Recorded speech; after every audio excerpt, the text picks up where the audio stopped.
Good. So I am Carlisle Levine, and I want to welcome you um, to this webinar along with my colleague Hippolyte Pohl. We are co-leading the Strengthening Evaluation Contracting Partnerships Initiative. This is our fourth webinar. We're really thrilled to be here with our friends from the Margaret A. Cargill Philanthropies and from WithInsight. First of all, we just want to tell you a little bit about ourselves, a little bit about what we're going to do, and we'll get started. Okay. So first of all, we're pleased to have you here for this webinar, our Strengthening Evaluation Contracting Partnerships Initiative. It starts with a premise that evaluators who are more proximate and geographically, demographically, in terms of issue areas, to an initiative or system that is being evaluated, are better placed to understand the problems being addressed, how they're being addressed, and how effective, relevant those initiatives are. Our initiative seeks to influence how partnerships with small and solo proximate evaluators are fostered and managed so that we can all benefit from the unique insights that proximate evaluation firms. Before we go any further, we're very curious to know who we have in the room. So we're going to launch a poll, 2 questions, and with those questions, we'll get a better sense of who you are. So let me just launch that poll. And let's see who's in the room.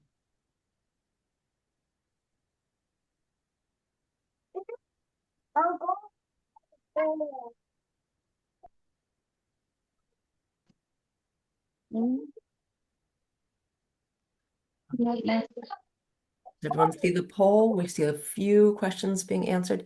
If everyone could mute, that would be great. Okay, does everyone see the poll? All right, it looks like we have a lot in the United States so far. Let's see who else is answering. Yeah, Okay, please, we're gonna mute folks if you're. There we go. Okay. All right. So far, I think we might close the poll. Any other responses? Let's see what we got. All right. So it looks like the vast majority of folks here are in Canada and the US, with a little representation from Africa, Europe, and Latin America. And that we have a more even distribution between funders and small firms, with a good representation of proximate firms and nonprofits. So that's great. Okay, good to know who's in the room. We thank you all for being here. Just a quick note on the agenda. We're going to start with a little background on SECP, which Hippolyte will provide. Then we're going to have a conversation with our guests, Liz and Pam from Margaret A. Cargill Philanthropies and Nora from WithInsight. After that, we'll have breakout room time for everybody. We'll come back for some Q&A. As we go along, if you have questions, please put them in the chat, and we will address them during our Q&A time. Good? Okay, Hippolyte, over to you for some background on who we are and what we're doing.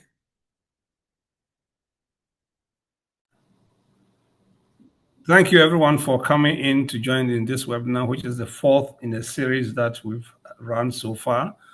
Now, the name SECP, you might remember, is Strengthening Evaluation Contracting Partnerships Initiative. It didn't always start with that name. Way back a few years ago, Carla and I were talking about our experiences operating as small solo firms, trying to win space in the evaluation field to provide the unique services that we thought we had. But every time we faced challenges, because of the policies and practices that evaluation contracting firms had. And so we thought that probably this is not an issue that is for the 2 of us alone, but it could be applicable to several other people of our kind operating in our field. And so we thought to put together our thoughts in an open letter that was addressed to funders, and which we published, basically complaining, as it were, about the challenges that we faced as small solo evaluation firms. But we're surprised to see that the letter got a lot of traction, not only among funders, but also among small solo firms around the world who found reason why this was an important piece of dialogue to have. And so we moved beyond that letter to start organizing webinars, publishing blogs, an article in the Foundation Review.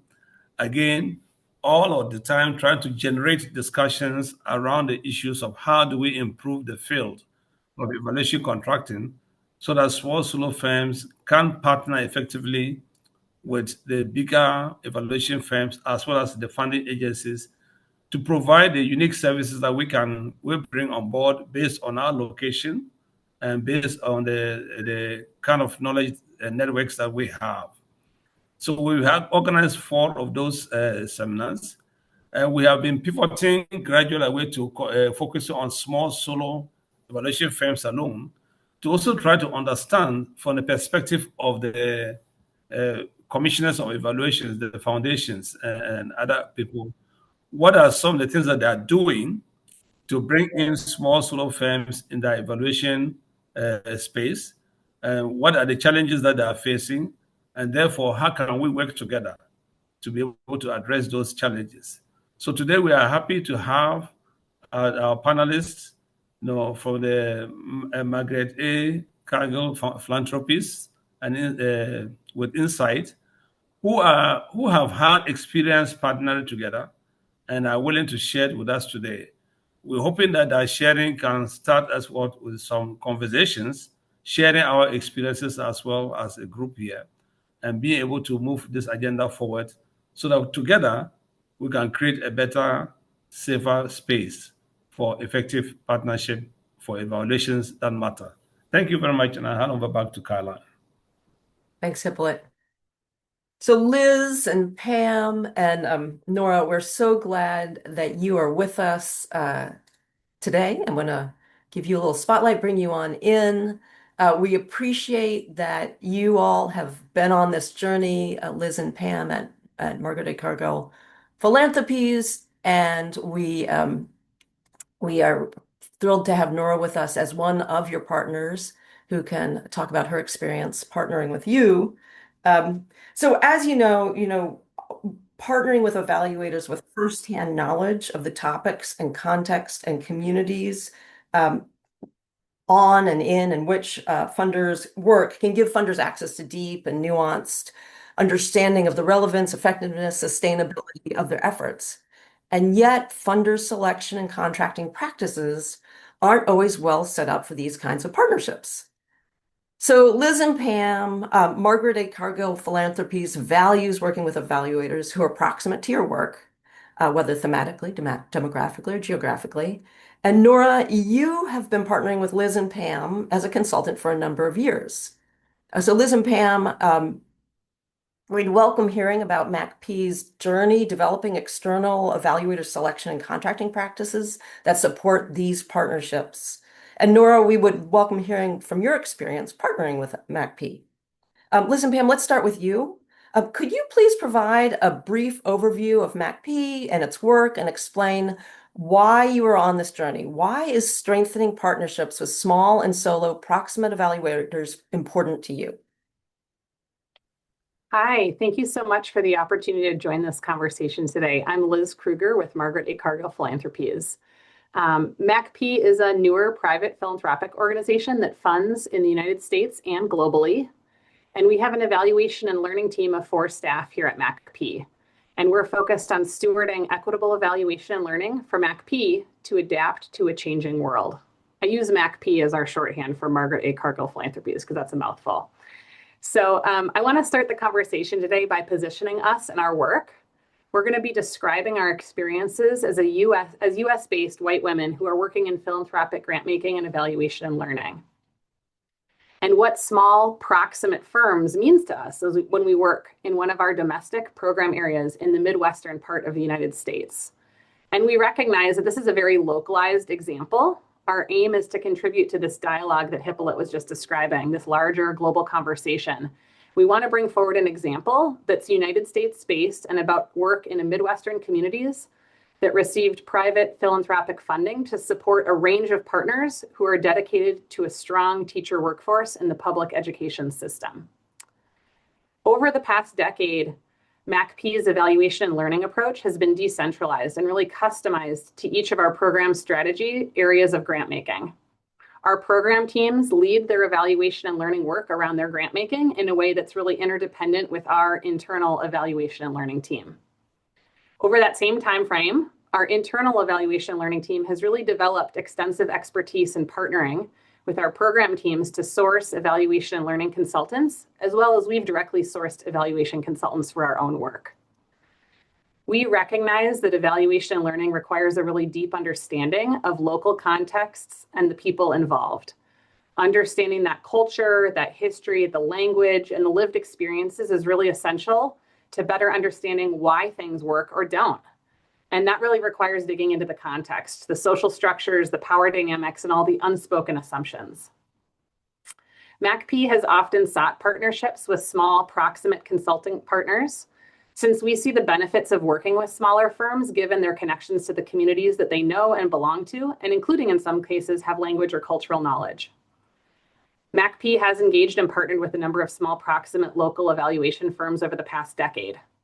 Some have been proximate by geography, others with demographic or issue area proximity.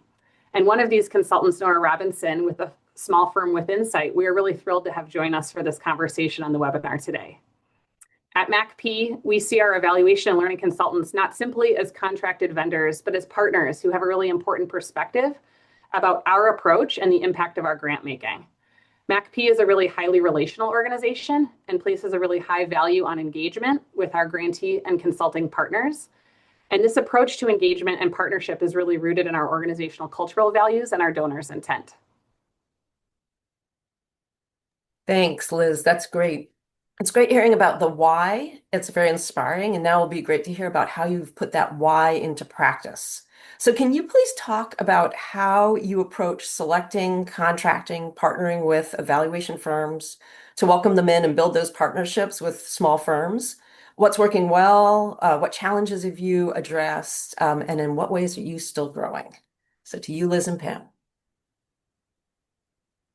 Good morning, everyone. I'm Pam Napolt, and I'm also on the eval and org learning team at Margaret A. Cargill Philanthropies.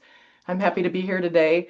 And just to build on some of what Liz has shared about kind of our situation, I want to just bring us back to the year 2019, and the Center for Evaluation Innovation held a roundtable that we were able to participate in.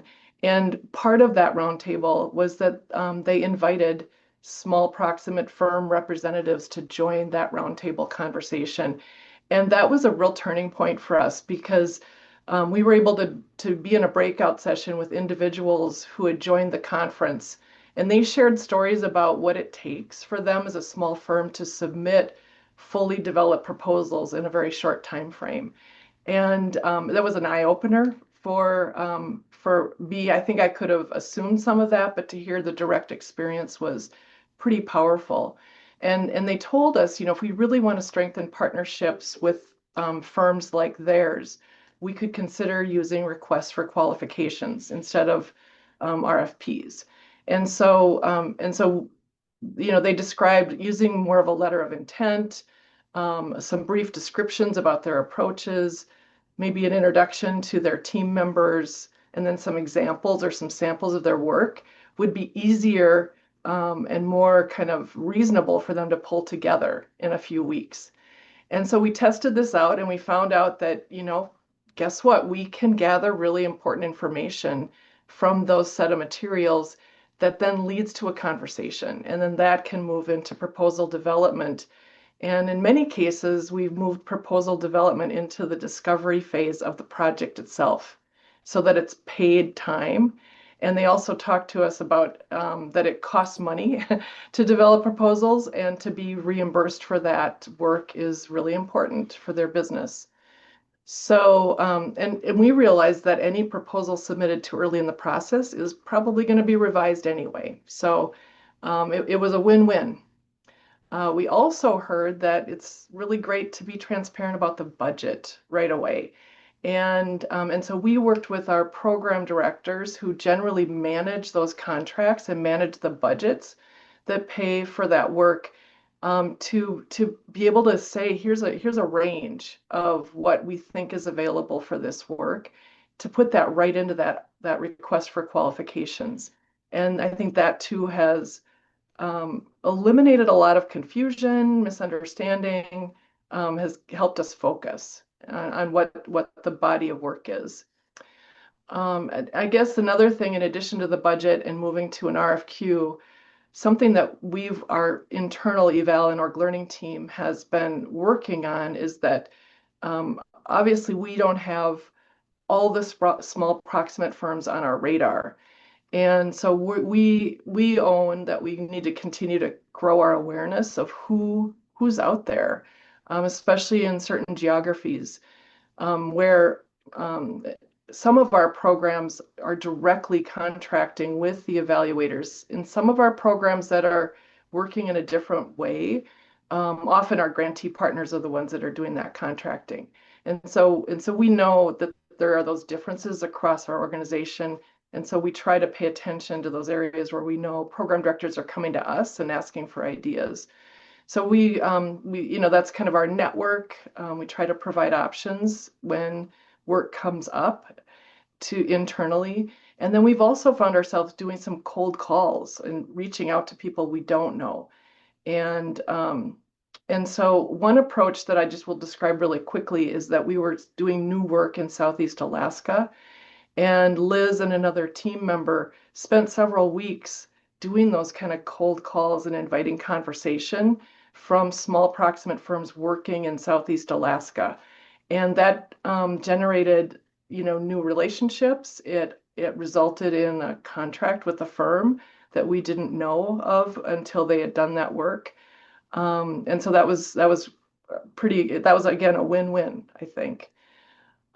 Finally, for the consultants that we don't select, when we have an RFQ process, we offer an opportunity for us to talk and to give feedback, both to give them some transparency about why they weren't selected and also ask them what it was like to submit their materials to us.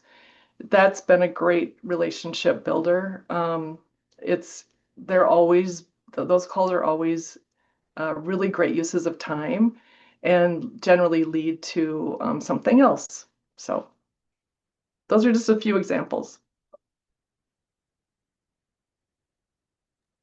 Thank you for that. Liz, I wonder if you could talk about what's working particularly well. Yes, thank you. Sure can. I think a lot of what Pam just described is a big part of what's working well, and our kind of interest in continuing to reflect on our practice and experiment and try some new practices. I think some other things that are working well is when we have really clear lines of communication and a shared understanding about the work to be done, as Pam was just describing, that opportunity to do a proposal development more in conversation. And so this really looks like developing really strong scopes of work with both the funder and the consultant being clear about what each needs to contribute to the strength and success of the partnership. I think we've learned that for some smaller firms, that could look like things like a certain payment schedule, a percentage of the contract paid at the project launch, clarity about what the final product needs to look like and final deliverable needs to look like, depending on the type of audience and what sort of kind of polish or formatting it needs to have. Or even our process around amendments to the contract, as sometimes adaptations to the project emerge and have to change the terms of the project. Creating feedback loops is also, I think, working well. We have sought feedback from our consultants on our contracting process and practices at MACP. We believe when we seek out and listen to consultant partners' perspectives, we benefit from richer insights and better results, and it brings more integrity to our work. And the insights we receive from the feedback can result in actions we can take to strengthen our partnerships going forward. And we've also really been listening and paying attention to all the sector conversations on this topic. We pay attention to what other philanthropic and consulting organizations are learning through their practice and in working with evaluation consultants. The roundtable in 2019 that Pam described was one example of one of those conversations, but even more recently, just this May, at the Grantmakers for Effective Organizations Learning Conference, there was a series of conversations and presentations on this topic that I think were really important to letting a broader array of folks think about practice in contracting, especially with smaller, more proximate firms.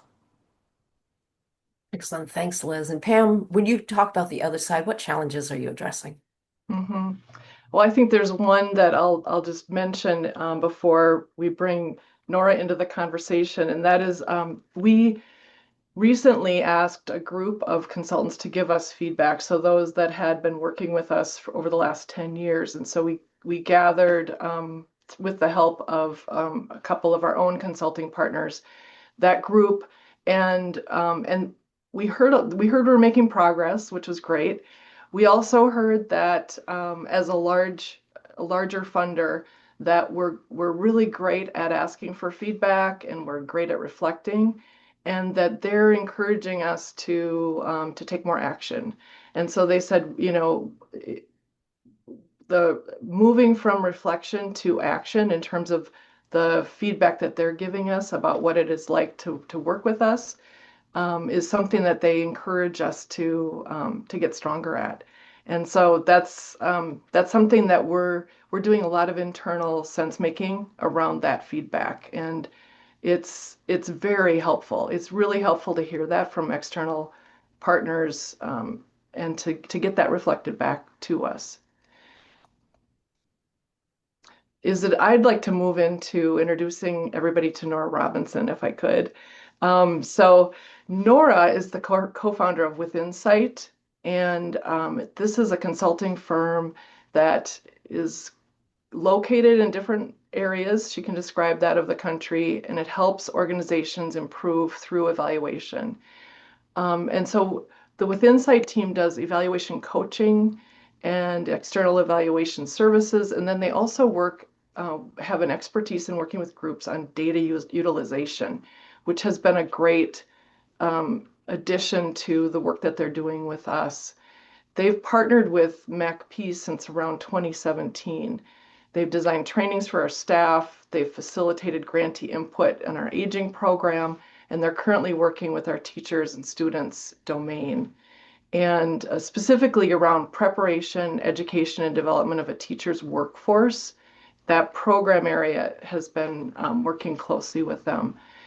They were instrumental in helping us negotiate data sharing, and I'd love it, Nora, if you could talk more about this, because this was a new area for us, and their ability to kind of adapt to what we needed to get, like, to learn about, and to adapt to what our grantee partners needed around technical assistance was a huge addition to the work that they're doing. So Nora, would like to turn it over to you. Great. Hi, everyone. Thank you so much for having me, and Hippolyte and Carlisle for leading this movement, if you will, on behalf of consultants everywhere. I've very much appreciated preparing for this and reading and thinking about this, and it's very energizing. So thank you, MACP, for welcoming me into this as your partner. Sure, I can ground us just like in a couple things about our firm, since we're talking about small proximate firms, and then speak to our experience with MACP. So I'm located in Minneapolis, and my business partner is located in the Boston area, and we work with nonprofits and foundations, government, schools all across the country. So with a variety of subcontractors that help us. So hopefully that helps you just get a sense of like size and where we are.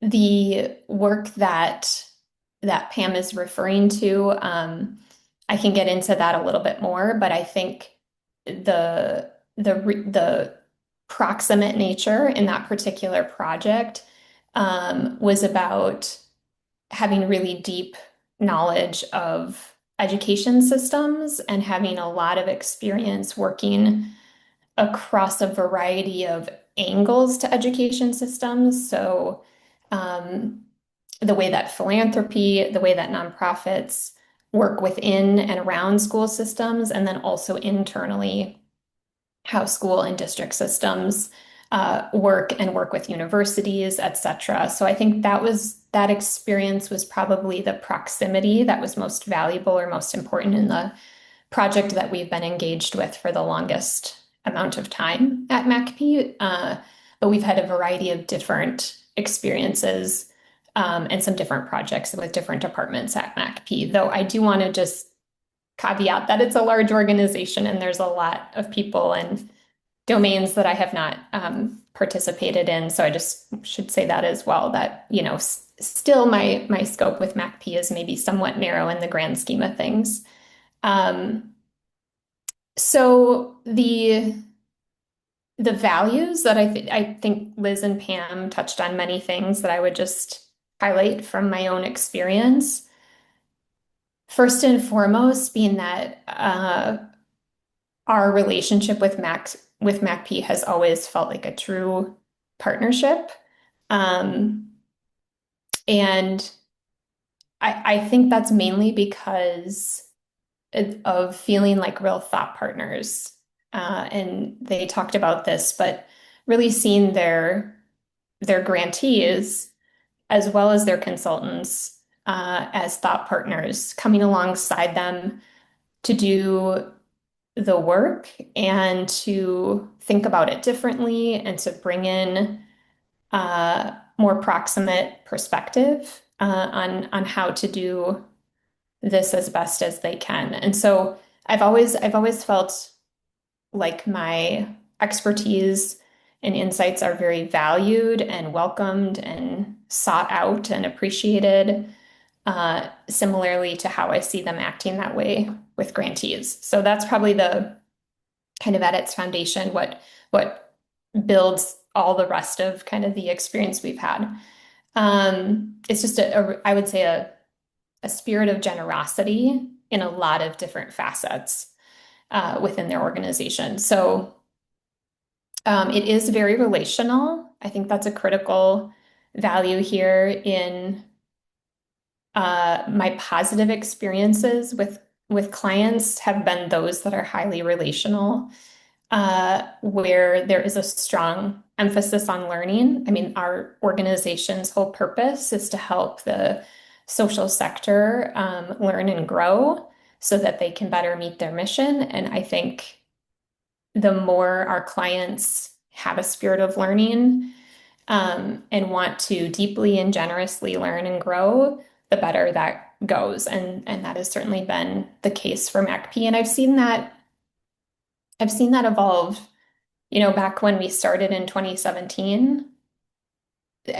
We didn't say this at the top, but MacP is a fairly young organization, fairly young philanthropic entity. So that was kind of in its earlier phase when we started. And I think we've seen a lot of moving from more internal to external. And with that, like a more opening up to learning and feedback that comes with also building Liz's team, where, they're putting a real emphasis and investment on learning and evaluation over the years. And I would say just with that comes like a deep listening, and that's a value I've always felt from the folks I've worked with at MacP, is that they are deep listeners, which is a really important quality in evaluation and extremely important as a funder. And I think that has been paramount in many of the different experiences I've had along the way. And they talked about that with listening to feedback, even when consultants are asking like, hey, why didn't I get the project? Can you tell me more? I've never had, when I've asked for feedback from a project that I didn't get, I've never gotten feedback, and I know I would get it from MacP. So that's, just one thing that stands out right away. So that's the kind of value, Carlisle. I can shift to maybe the specific practices that we've experienced. I think many of them are highlighted in Hippolyte and Carlisle's article and in the work, but My most recent experience applying for a project with MacP fell into that kind of new way of framing things up that Pam talked about, where it was a letter of intent with references. And that is so different and so much more enjoyable to apply to than a full traditional RFP with lots and lots and lots of hoops to go through. And it matters in the sense that from a time and investment perspective, I think that LOI process with them probably all said and done was maybe 5 hours and of my time put into that compared to what I would say is 15 to 20 on an average RFP, not to mention my business partner also weighing in and her time. So, it really, that kind of stuff really adds up and really makes a difference. And though we didn't get that project, it was a really positive experience and one that if that was what I think we would go for a lot more projects if that's what every experience was like, because it was much more manageable and transparent as well. And references in many ways, I think, are a better testament to your work than a bunch of writing in an RFP. So I also just think that's a really smart way to go about getting information on a potential consultant. And, things like the month-long or longer timeline. Most RFPs we see, we have a couple weeks at the most, maybe even just a week. So having that longer timeline, having that longer, the projects themselves that MacP does are typically a longer timeline with a very adequate budget to support it.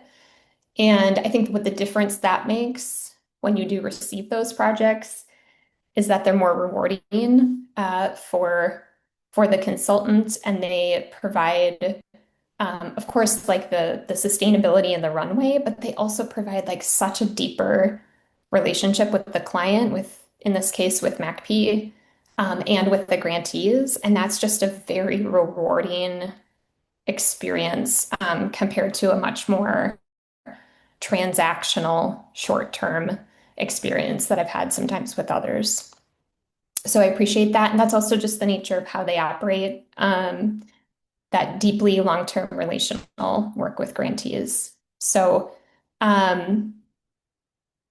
let's see, I would say we also really value our project management style and capacity and being able to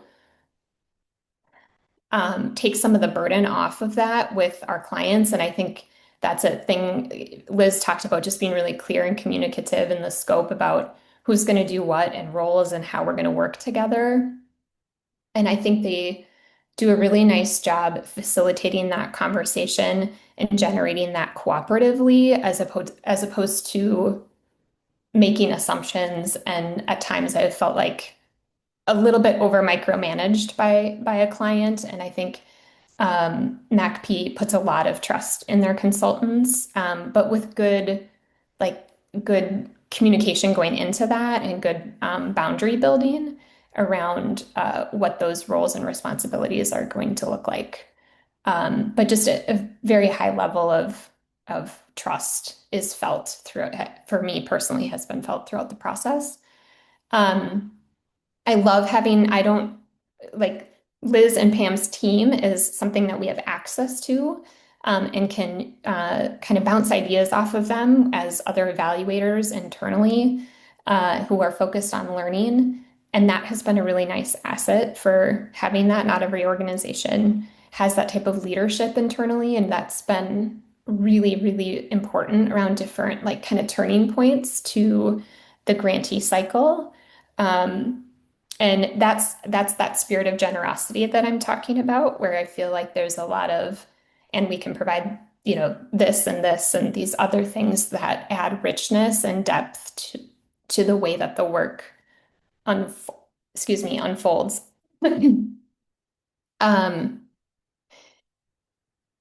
They also are just incredibly generous as being a reference to us along the way, which has made those things matter when you're a consultant. Having testimonials and references and other people speaking to and talking about your work and sharing that with others, and really have appreciated that. And in terms of how it's evolved, I mean, I spoke to this a little bit, but I do think that uh, some of the choice, well, building out the evaluation and learning team and also just like finding its identity over the years as an organization, and who, like any organization in its infancy, in its startup phase, is, going to be in a different place than it will be when it's maturing. But I think they've gone out of their way, especially Liz and Pam's leadership, to be very outward facing and very like embedding themselves in community and a lot of events and a lot of places where thought is innovating. And they've made an intentional practice around building emergent learning into their organization and trust-based philanthropy and a variety of things that I think do have a really positive impact on the way that they partner with others. And I've felt that and seen that in changes along the way. And I think in the early phase, people would have maybe felt like it was there were other funders in the field that were more predominant and more known, and now I feel like MACP is really leading a lot of this ways of being that is different for grantees, and this is an example of where they're extending that to consultant partners as well. And I was a part of a process where they did deep listening with consultants, which Pam referred to, of getting feedback about our experiences over the years. And I've never had another funder do that type of thing to get my insights in such a way that was deeply qualitative. So I think it's been a different experience and super, super positive. Not to say there aren't, ways to grow and evolve, but I've felt like it's been a true partnership. Nora, thank you. Liz, Pam, thank you for being willing to share your evolving journey with us. It takes a lot to come out here and reveal that, and then the path along the way. And Nora, we always want to have actually a small solo proximate partner with the foundation to keep everybody honest. And so it's great to have you here and to hear your experience working with MACP. This is now going to be an opportunity for you all to talk to each other. Something that we've heard from everybody is that you guys want to get to know each other. Nora, Pam, and Liz, you were saying, sometimes we just don't know where to find the evaluators with whom we want to partner. So these breakout rooms are going to be in part that, part for you to talk. You have a lot of expertise in this room for you to discuss these very questions. So Group 3, which basically asked, what would it take to make foundations pick up the example of MACP, that they are willing to work with small solo firms? What needs to happen? So that was a question that I was asking. Robert, do you want to speak to that question so that everybody can hear what you had in mind? Okay, putting me on the spot. Yes. Well, I was very taken with the point MACP made about their learning, that it worked well not to call for proposals in advance. And that resonated very much with my own experience. I was telling the group that even at times, if I do apply to a call for proposals, I kind of refuse to write the proposal. So I'll write and I'll say, we could, given the topic, we could do this, we could do that, but there's no ways I'm going to tell you how I think it should be done, because we have to talk about it together. And that just seems to work so much better. And so I was very taken with your comments about that and thought, well, What is it frightening for funders or commissioners of evaluations to do that? Or what is it that stops them from doing that? I thought it was very interesting, and I also your point about being transparent about the budget and the amount of time and energy that saves for everyone. I just loved. Mm, mm, mm. Thank you very much, Barbara, for highlighting that. Any thoughts on that? I can offer Anybody has a one. question? Yeah, one quick Yes. response on that. I think it's such an important point about the proposals. And just one thing that I've been thinking about with that is we've had conversations as we were making that transition about how when a funder is writing, a request for proposals, they're really being prescriptive about what they think they need. And I think one of our learnings has been we don't always know what we need. Part of why we're bringing in evaluation and learning expertise through consultant partners is for their ideas, is for their innovation, is for their expertise, whether it's in certain methods or certain approaches. And so if we're essentially asking contractors to just respond to our best thinking, we're not going to get necessarily their best thinking. We're just going to get a mirror held back up to us. And that's not what adds a lot of value. And so I think some of the most important, or one of the most important things with that shift to the RFQs for us as a funder is also seeing all the innovation, all the creativity, all the ideas that consultants can bring and suggest. And I think a number of our projects have really been more emergent projects, as Nora was describing, where we don't always just say, hey, this is exactly what we need. It needs to be done in exactly this way. We want to co-create that. And so I think that's been a key part of why the qualifications process and the letters of intent have worked a lot better for us, because then we can actually get into that co-creation space and hear, given the constraints of the budget and the deadlines, kind of how this project could unfold and what the methods and approach should be. Thank you very much, Liz. In our group, Austin was describing the kind of process he went through to almost get to where you are now, MacP. And he talks about internal resistance that was part of the process that he had to overcome. Did you guys have any internal resistance to making this change, MacP? Well, that's a great question. I think that part of what we have going for us is the startup nature of the evaluation and learning work in the last decade. And so we did not have a track record or a history of how things were done.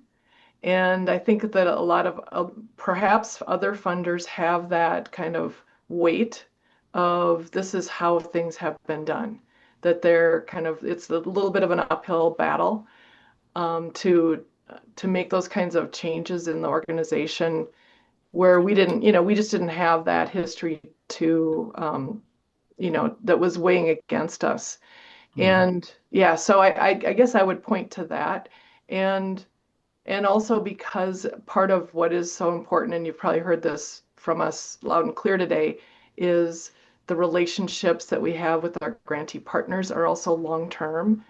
And so that's a very relational approach to grant making. And I think we were easily able to apply that to our consulting partnerships as well. Thank you very much. Before we went into the breakout rooms, there were a couple of questions in the chat, and I'd like to bring them forward now. There were questions basically around how do you do your solicitation? How do you find people to approach? I think you spoke to that about reaching out to them.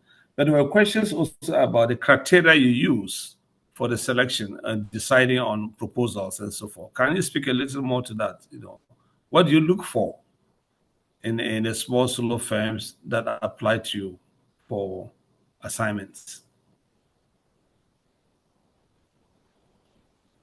Sure, we have a pretty standard list that that I think we use to kind of as a boilerplate to get started.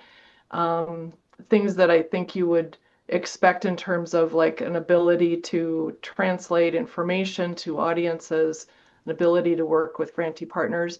We're finding Facilitation skills are paramount. Oftentimes the the evaluation and the learning partners are facilitating a lot of processes. And whether that be with our grantee partners in a convening, oftentimes they're leading convenings in partnership with our program teams, and they're often facilitating our internal discussions and learning and development about how the project is going to be designed. And so that usually shows up on that list. And then depending on the stage of the program team and where they are in their evaluation and learning journey with their grantee partners, that stage calls for a certain skill set. So if it's very early in strategy development, we're usually looking for somebody who has that content expertise. A good example is, we have a music education program that is just kind of getting going with thinking about strategy, and the person who is hired to work is very much ensconced in music education in terms of their background. So it varies, I guess, depending on the stage, but then there are a few core pieces that stay the same. Thank you. There was a question also from Ariana about the risks that you have to take to bet on small solo firms, And her question was, what if something goes wrong and they are not able to deliver? How do you manage that risk? Has that been a point that scares you from wanting to put all your bets on small solo firms on an assignment that's important to you? Yeah, I appreciate that getting raised. That risk exists with a firm of any size, right? Because even when working with a large firm, you're not working with the entire firm. And I was in breakout group 6, and we were having a conversation about the consulting firm Encompass, which was a large firm, hundreds of people. We talked a bit about, and even when a firm is 100 people, the points of contact, the team who you might be contracting with, are still just usually a few. And so I think those same risks of someone needing a medical leave or a transition, and we've absolutely had experiences where there's been turnover of the point of contact in the consulting relationship because of retirements, because of illness, because of unforeseen circumstances.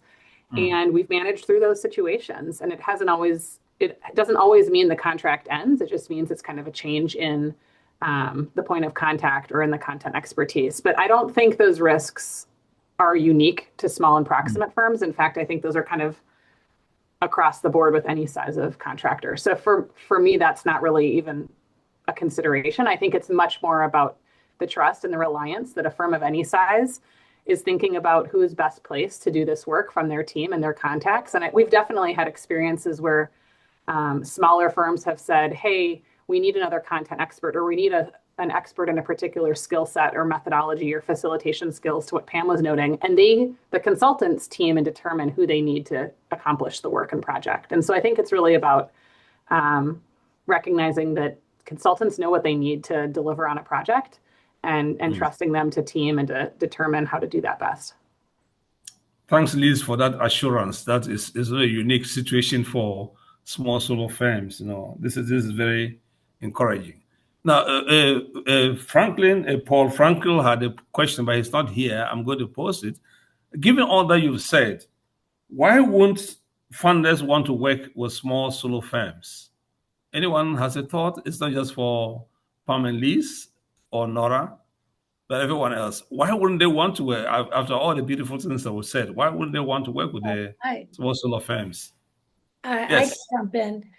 Having worked on both sides, so I work with a FACE. My name's Annette, and when I founded a FACE, it was exactly to address this problem. One of the reasons we're a group of 12 people. So when you work with an individual contractor, things can happen.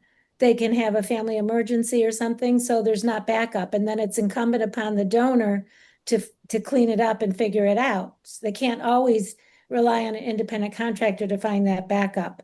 There's ways to mitigate that, but it's easier if you went to a small firm or that has backup already built in, and that would be part of your risk mitigation plan from day one. Like we have backup here if somebody falls out. So that's one clear thing. And the other thing is, no matter who you are, you only have a certain suite of skills. And when you go across a group of people, and I'm not talking about it has to be a big group with the firm, because even though we're only 12 people, each of us have our network. But it's like, oh, you need somebody to go to Senecal who knows digital health. We look for that person. And that I know that USAID, at least in global health, was highly specialized. It wasn't enough to say, well, I work in HIV. That's like saying, I don't know, I don't have an analogy, but that's a huge space. Global health itself is huge. So having people that have a suite of skills and that complementarity, and then there's linked to that would be the brainstorming, because when you have a couple more minds in the room, it ignites it. And then when we're not talking to the client, we're talking to each other, right? And we're sparking ideas. So it's not like, okay, this is the way I've always done it, and it's worked well for me so far, so I'm going to keep doing it this way. So I think that exchange is really important, to be flexible and adaptive. Over. Okay. Thank you so much. Thank you so much for bringing that in. Any other burning points that we need to make? Somebody wants to make a burning contribution before we bring this to a close? I wanted to add one thing on that actually. And it's less so like working with small and proximate firms, but working with firms that are why would firms not want to do an RFQ or co-creation process, like the contracting mechanism? And I think in order to engage in this is something that Nora said early on about MacP, was that she knows MacP will provide feedback, right? I think in order to enter into an RFQ or co-creation process, there is a willingness to engage and highly engage. And so there are some organizations that want to contract an evaluation and say, go do the evaluation, talk to us in 6 months. We don't want to talk to you again, right? And so I think implicit in this is a willingness to partner and to put skin in the game in terms of your own time and energy. And so that is an instance where they may not want to enter into that type of relationship. Thanks, Lloyd, for that contribution. Thanks, everyone, for your thoughts. I'm going to turn over to Caroline now for the next phase. Caroline? Excellent. Thank you for facilitating the Q&A, Hippolyte. That was great. Great that we had some time. Again, Liz and Pam and Nora, thank you so much for putting yourselves out there, sharing your experience and journey. So super helpful. Wonderful that we had some time for the breakout rooms. I'm sure that it wasn't enough time and that you'd like to continue the conversation. I'm glad we had a bit of Q&A in this room. For those of us who are going to AEA, we will try to create an event where we'll bring people together. We're just trying to figure out where in the schedule that happens. It seems like a shorter conference this year than before. But anyone who has registered for a webinar is on our mailing list. You can always unsubscribe, but you will get a notice about that. So we're really glad to have you here today. We will send out the recording. We'll send out some highlights from the webinar. We'll keep you posted on what's happening next. And thank you for being part of our movement. Great to have you all today. Thanks, Thank you. everyone. Thank you. Bye-bye.